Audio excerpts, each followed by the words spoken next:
All right, there we go. Welcome, everyone. Welcome to our first speaker session. I've got Eva here, and Eva and I go way, way, way back. I won't even get into it, but we were roommates at a conference together right after I quit my job and started my business.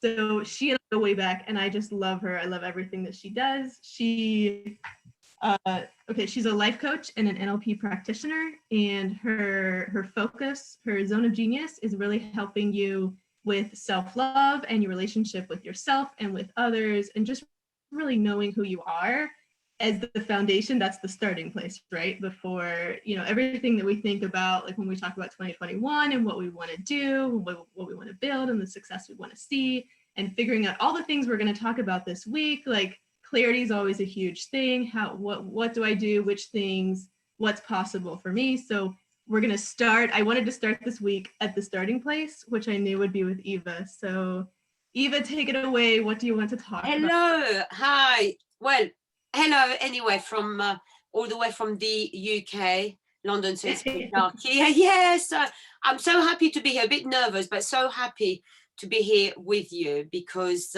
we did have a really special time, and it's strange, isn't it, how we still here together, and for a long, long time. I know it's going to be for a long, long time. So I'm really happy that you've asked me to be here, and I get a bit nervous, so I'm going to start just talking about this. Just start talking about something you're excited about. We're all on the same.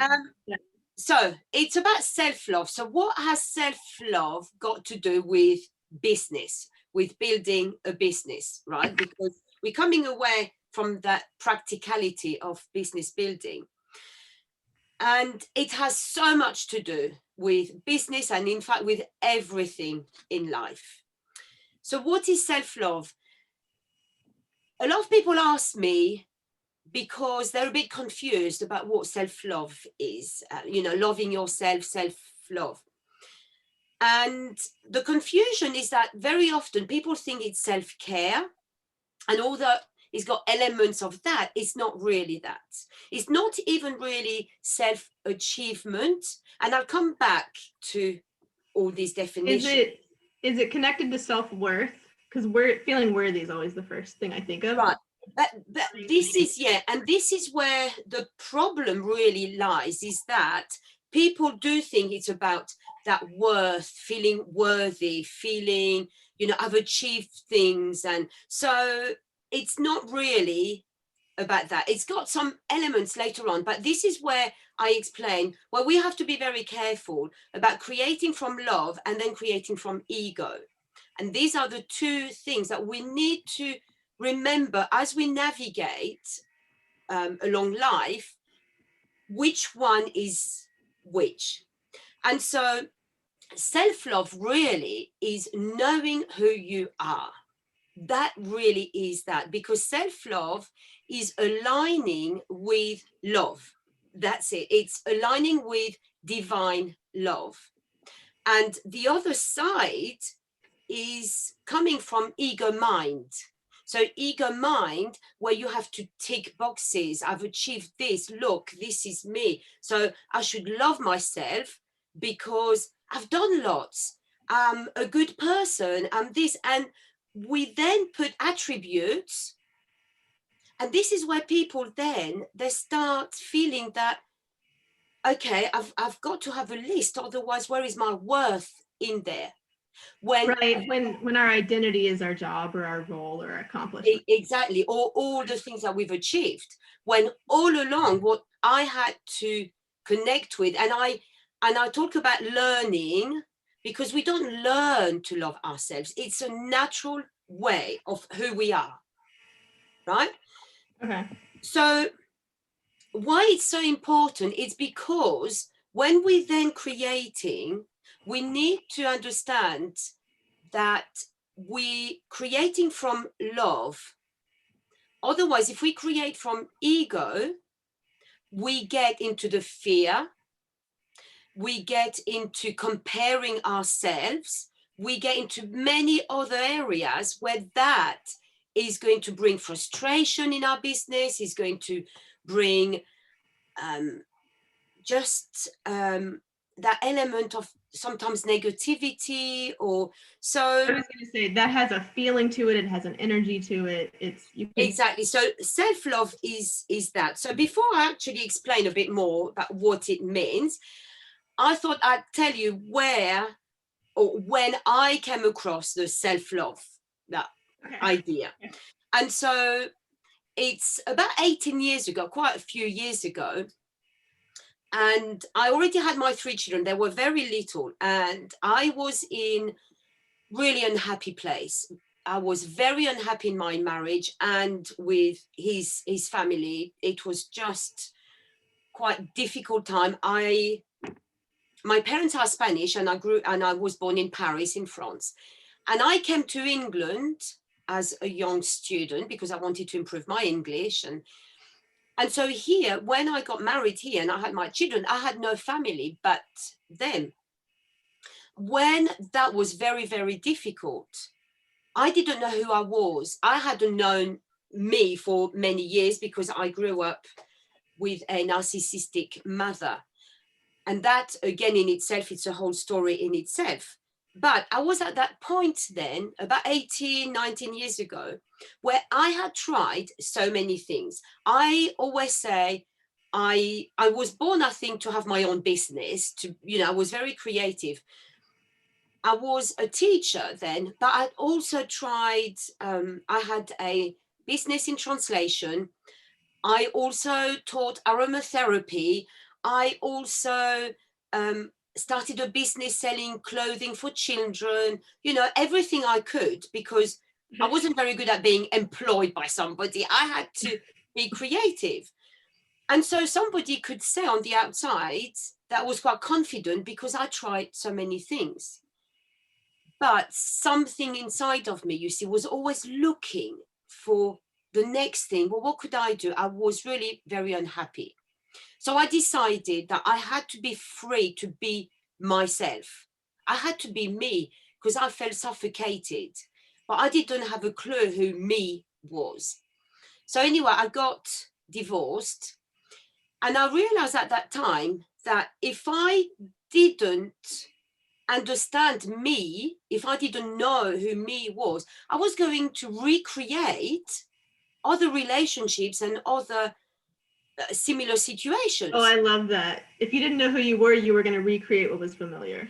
Yes, because why is it that I went from a very difficult childhood and teenage years with a mother who was like that, and then I went straight into a marriage that was exactly the same, because we went to marriage counseling, and my counselor then said to me, before I got divorced, of course, well, you married your mother. Of course you are doing the same thing. And I thought, what does that mean? I married my mother. So when I understood that I was recreating, I was attracting the things that I didn't want, because I didn't understand what all that meant. So then I got divorced and I decided I have to do something. So I went to a therapist. And very early on, I spoke about where I was, all my dreams. I had lots of dreams that I wanted to do. And my dream, big dream, was to have my children. And she said, oh, I can see you're a very loving mother, but now I think it's time to love yourself. And she spoke about self-love. And at that point, I was horrified, because I thought self-love was being vain, was being arrogant, because the people who had hurt me in my life, they were like that. They were, I always felt that I wasn't good enough. I was less than. So of course I saw them as, well, they love themselves and they're horrible to me. I don't want to be that person. So I said, no, I don't want to be that person. I don't want to love myself. And that was the beginning of my journey to understand that everything that happened to me was because I didn't love myself. Right.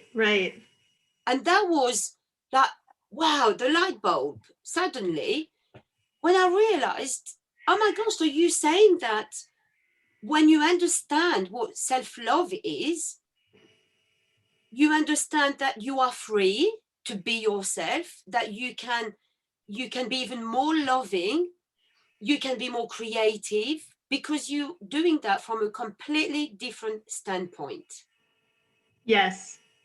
That's huge what you just, yes, I love it. I'm gonna let you keep going, but Yeah, and so that's when I realized that I wanted my mission to be to help everybody love themselves, because then I'd be living in a world where everybody be nice to me and to each other. And that's where it really started. So I did do a lot more then. You know, my dream wise, I had, you know, another degree and another qualification and everything. But the journey was, I had to learn a lot of things on the practical side. But the main point that I talk about is that you don't learn to love yourself. A lot of people, they speak about learning self-love. What I realize is that you don't learn, you reconnect, because you are love yourself. oh, yeah. So what love is then is that it's got element of self-care, because when you align with divine love, with that, with the universe, then you are going to take care of yourself. It's not about self-achievement, even though it's got an element of it, because once you love yourself, you feel free to achieve anything you want, but you're not confined in some. I love this, and I feel like it's about finding your center and finding your inner peace and really accepting things as they are, and then achieving things out of already being complete. Yes, yeah, exactly. So when you say, you know, finding yourself, and so self-acceptance, it's not necessarily, and again, sometimes there is a confusion around that, because self-acceptance is, oh, accept yourself as you are. But even that is limiting yourself, because who are you? So what I say is that we are the essence of love, that is spirit, essence of love, that is the universe, that is the freedom, love, freedom, universe, God, all that. And then we come into a physical body. And in that physical body, we come now into the third dimension, where we have a reality that is quite at the dense third dimension, where ego is, because that's ego mind. So ego mind is part of us, of who we are in this physical body. It's part of the human identity. Like there is an Yes. ego, there's a good part of the ego that keeps you grounded. But I love what you were just saying, just like something clicked for me with, you don't learn to love yourself, you reconnect. Because I feel like for me, I've had a whole journey of realizing the way I grew up, I was too much in my head. And so I've had a whole journey, like for me, finding balance is listening to my gut and my instincts and my intuition, and kind of reconnecting to my heart and listening to my feelings. And so I feel like when you say you don't learn to love yourself, I'm like, oh, because it's kind of energetically different. It's almost more, Yes. you reconnect to your true self, you listen to your feelings, you set the intention to reconnect with who you are. It's more of a feeling, feminine energy, like heartfelt kind of thing. It's not logic. If there's not a checklist, there's not a formula for like learning it with your mind. Yes, exactly. Yeah. And because I'm a teacher as well as a life coach, so I've been teaching for like 25 years. And when you teach, you know exactly, you've got your objective for that lesson, and you have your lesson plan, and you know the end, you know what they want to, what I want them to get to, maybe at the end of the academic year. And so I come back and I know the skills in the language, the skills that they need in order to have a conversation, right? So if they have a conversation to go to book a hotel room, you know, they go on holiday, I know what they need. But and that's learning, because that's learning a skill. But love is not a skill. You don't learn how to love yourself. You are love. I So love that. So tell us, I don't know if we interrupted your story. I wanted to tell us a little more about once you had that realization, your journey of learning to like teach people self-love or like coach people through self-love, I assume that's why you did NLP. Like talk about how your journey of getting to a place where you could turn around and help people have that journey. Yeah, so I then learn some principles, which is very different from the energy of love that you are, right? So I learned some principles. One of the things that I realized, so as you were talking about that energy, one of the key, one of my quotes is that awareness is your key to freedom, because freedom is love, right? So you're already free. Nobody is in chains, nobody is broken, nobody is a prisoner. That's that ego mind that tells you of your limitations on this third dimension. But otherwise you're already free, because you are already powerful in that love.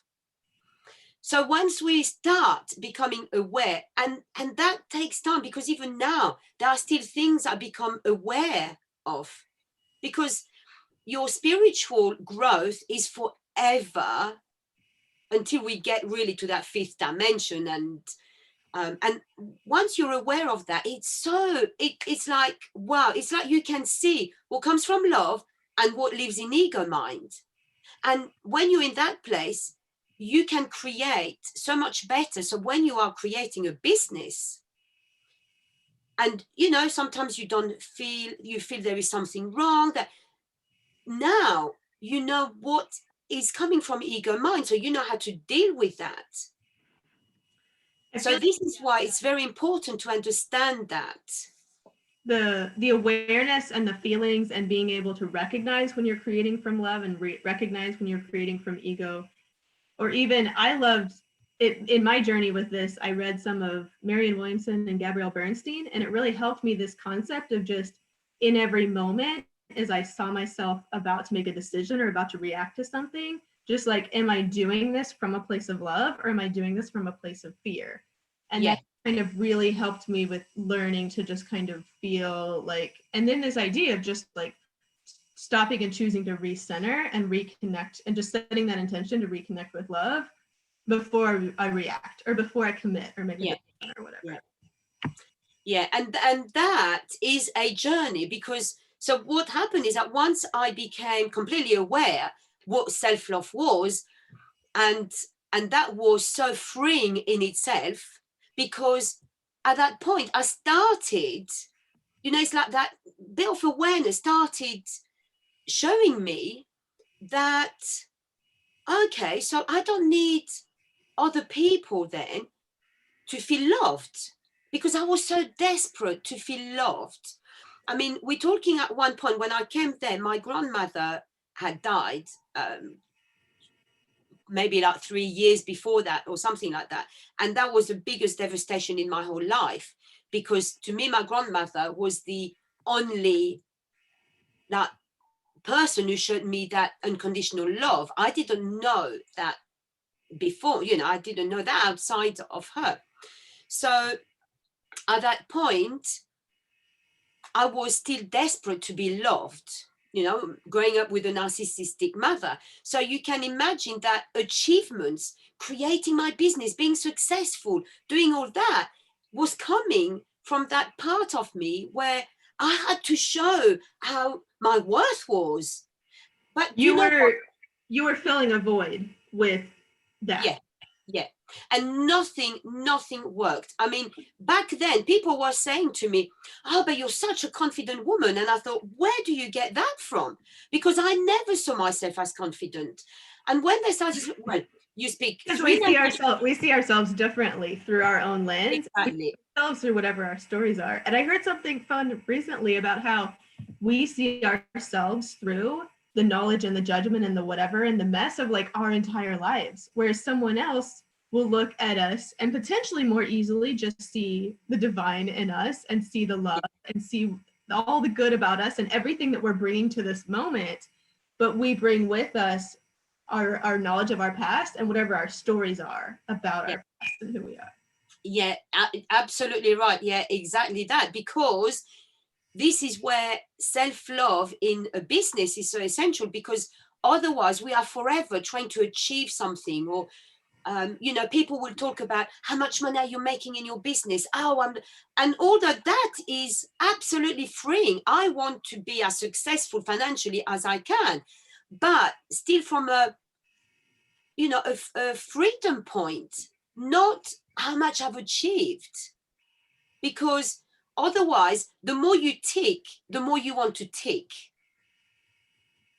because that is like feeding the monster, and that's that ego part, or that part of ego that is saying to you, what next, what's next, right? Right. So yes, I had all these things that I had achieved and I was still achieving, but what I was learning then is what I believed in. And what I believed in wasn't necessarily the truth. And that's when I started understanding about our own belief system. I didn't know there was such thing as a belief system. So when she was saying to me, but that's your own truth. So this is what I call it. So in my book, I've got a chapter, the first chapter actually is your own truths. That was my truth, but that wasn't the universal truth. That is what I believed in. And I thought, but isn't that's the way it is? That's what the way life is. And I generalized.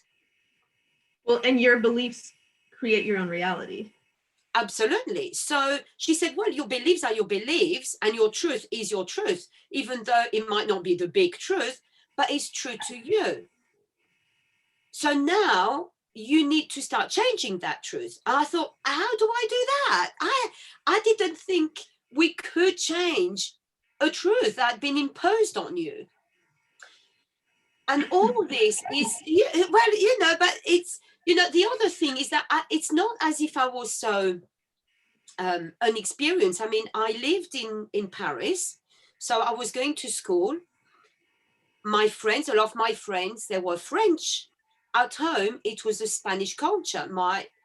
On my dad's side, I had family in Paris, so I had the Spanish culture, the French culture, very much so. And then I had other friends in Paris. They were from North Africa, Algerian. One of my best friends was Algerian, and Tunisian. So I would go to their house. I would witness their culture. So I knew that when you live in different cultures, people believe different things. People have different truths. And I was already aware of that as a child. And when I came to England, wow, everything was so different. It was a bit of a culture shock. So it was all that actually helped me to think, yeah, okay, so I have a belief system because of where I come from and my family. It's not just a culture. Now it's very much on a personal level. And that was different as well. So what I learned in all that, and how I'm helping people with this, is to understand that as soon as we are born, we start creating our own map of the world, our own map of life. And in there, we have, in this map is like a GPS where everything is, what we believe about ourselves because of what people have said to us. So that goes into our map. Oh, so this is what I'm like, because that's what I've been told. I'm not lovable, or I'm not as good enough as somebody else, or, you know, and then you have the nice things that you think are serving you. And that is something that you use to navigate through life. And it's like a blueprint. And that blueprint is what then you use to build on that. So if you think about a house and the foundation, so you build a house and you have to build the foundation to that house so that then you build something on top. But if that foundation is not love, from a point of love, at some point is not really going to help you create something quite sturdy on that. And so you have to go and start making sure that you align with that love, so that you don't even need to talk about your worth. You know that it's there. You are who you are because you came with your own gift. You came to be you, and that's it. And that really is the foundation. And anything else, it's creativity. You choose. It's like you're in a role play, and you choose one day, oh, I'm going to have my business. Oh, but I'm also going to be a singer. Or I'm also, but you're not limited because of what you choose to do. So you are love in this physical body, and then you start doing different things. And that's why I say that map of life drives you. You navigate with that map of life. And what you have put, that blueprint, so that's what I say, it's, you use that. And that's the why you do what you do. That is why you say the things you say and how you say them. That's why you believe what you believe. Because you have that map of life, that map that you've created, that map of the world. Right. And I love this. Let's think about a few more things and then let's get to the exercises. Yes. So then so this is when then, because there is so much to say about that. But I know I'm having so many thoughts, but I want to let you just keep going with. Yeah. So just to bring that into the business, once you align with who you are, and that's the essence of love, you then realize that if you just focus on that, you then start creating from that love, because then you're creating from that authentic you. But you're not limited by the external. You can, it's like being in the playground. You can decide one thing or another, but you start looking at yourself. What makes you happy? When you start aligning with love, maybe you started a business and you're now comparing yourself with what other people are doing, because that's what, oh my gosh, this one is doing the same as me, but oh, it's from that, maybe I should do that because that's what people want to hear. And we get lost. We really get lost. When you start being authentically you then, that is your message. You don't have to compare yourself with other people. You just stay in your lane. And that brings you so much happiness, so much fulfillment, so much satisfaction. And from there, you grow. And the growth is spiritual. Because in life coaching, we have this exercise that is called the be, do, and have exercise. So I don't know if you've come across that. So you write all the things you want to be, all the things you want to do, and all the things you want to have. So many clients, they know what they want to do, roughly what they want to have. The be, I want to be a good mom. I want to be, they're not too sure. But whatever you want to have and to do, you need to be that first. Totally. Yeah. Because what you do and what you have is outside of you. And when we're always looking outside of ourselves first, that's where we start creating businesses. So I did lots of things. And even when I created, my business, I knew it was from the self-love standpoint, but I still got distracted by what others were doing and how they were doing it. And maybe I should do it this way, and maybe I should do it that way. And we try so many techniques, so many these, so many messages. Yeah. And it doesn't resonate with who you are. Well, and there's like, I love talking about the potential and the options and how much is out there, but I think it's so important to figure out for each of us what works. And I love doing it in community and doing it with friends to help us figure out, like, to give each other feedback on, like, you know, you said this feels good. You said this feels good. Yeah, they're doing that, but this sounds like it fits you. Like, how do you feel about, yeah. So like, yeah, there's lots of options and possibilities. It's amazing, but what's right for you, what feels good, stay in your lane. Yes. Yeah.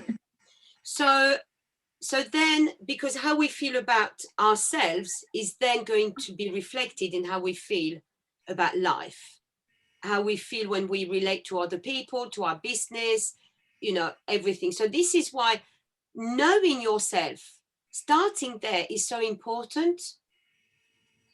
And that is from the love point, not from ego point, where it's all, you know, a lot of it is limitations, is fear. The fear. And ego is your comfort zone. Ego wants to keep you safe in that comfort zone.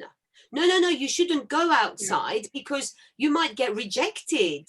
You might be laughed at. You might get belittled. Yeah, I was thinking, you were saying we create that story, we create that identity, we create the blueprint of like who we are, and then that's so familiar.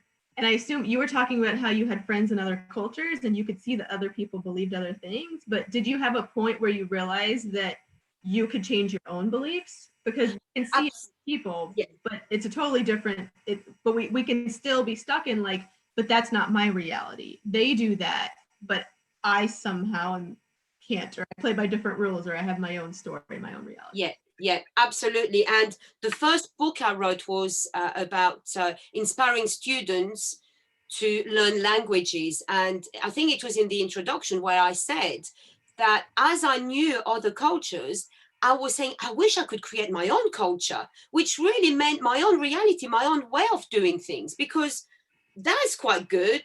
This is not very good. That's quite, actually, why not do it that way? Why do I have to do it the Spanish way or the French way? You know, if that doesn't suit me. How does Eva want to do it? Exactly. So it's about you. Yeah, it's about. Do you have any more like exercises you want to do with us? So exercises that I do. So I'm going to go through this. I can always do a little PDF if you want, and I'll post that. Yeah, that would be absolutely amazing. I'll do that. If there's some kind of freebie you wanted to offer the group, and I also want to have you share now or in the chat or both how we can find you, what you're up to. Yeah. If want to follow you or want more. Okay. Yeah. So just quickly, then I introduce and then I leave the freebie there. So the first step, something is that I help do is unlearn. You unlearn. You need to unlearn, and it's the same as a teacher. I love this topic. How do we do it? Yeah. So unlearn. So ask yourself, what do you believe about certain things? So what do you believe about yourself? Why do you believe that? And that can be about anything. So why do you believe what you believe? Where does that come from? And often when we start asking those challenging questions, we might say, I don't know, because it's always been like that. Well, is that serving you now? What could serve you better? So we start asking this. And what we do is that we start clearing some of those beliefs that we have had in our subconscious for so long, because it comes from family or culture. So why do you want what you want to have or to be or do? Why is it that you want that? And all this makes you think about, why do I want that? I don't know, maybe to feel better because I want to, and that is already challenging ourselves. And in all this, what you start doing is you start clearing away things that are not really you. Suddenly you think, well, I don't know, it's not really that important. So you start clearing this.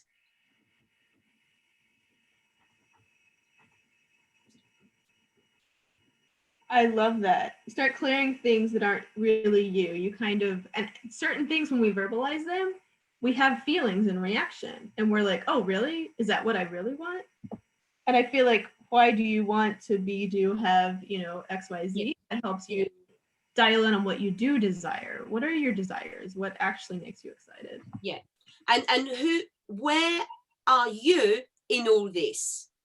So who is the authentic you in this desire? Is this desire yours? Or do you think it's yours because somebody else Is this put it desire there? yours? Oh, that's good. Right. Yeah.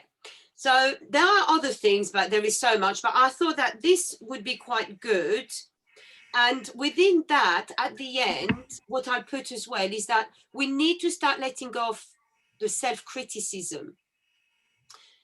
Because in all this, when we do something that we will classify as not good or negative, or we need to understand that whatever has happened until now, just accept it as feedback.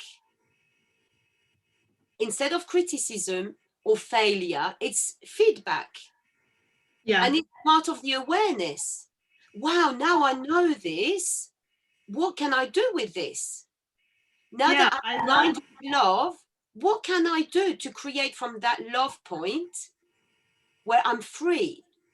Yeah, I love that. There's a whole thing I learned at some point around judgment and this idea of like when you release judgment, or there's a certain thing that when you release, then you can just look at things and you can receive feedback without attaching a story to it.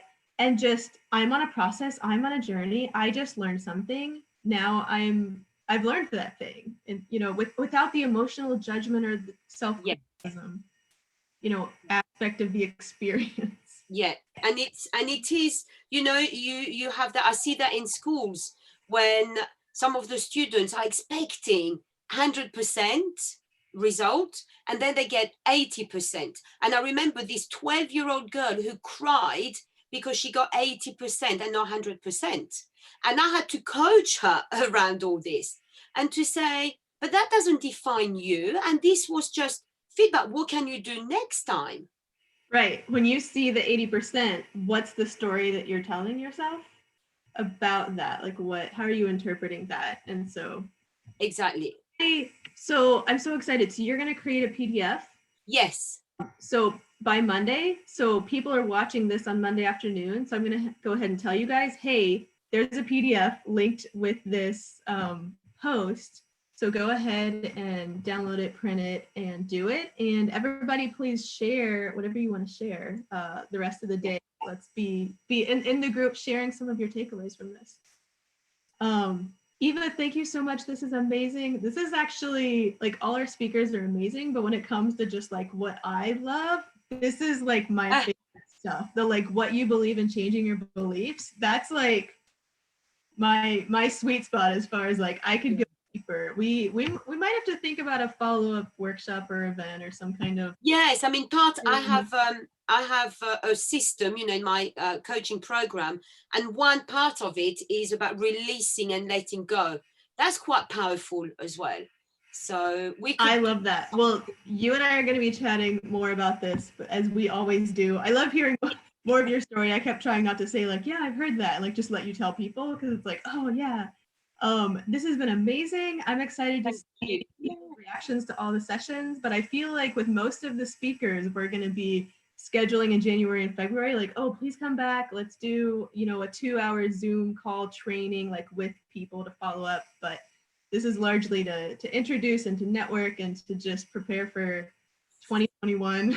Yes, this is it. You know, it's that. Yeah, feeling empowered in who you are, and you know all the other things. Yes, absolutely amazing. Well, thank you so much for having me. I'm gonna stop the recording, and you'll be in the chat. So right now she's in the chat with us, and that we can just be commenting. We'll be commenting during this. I'm so excited. Okay.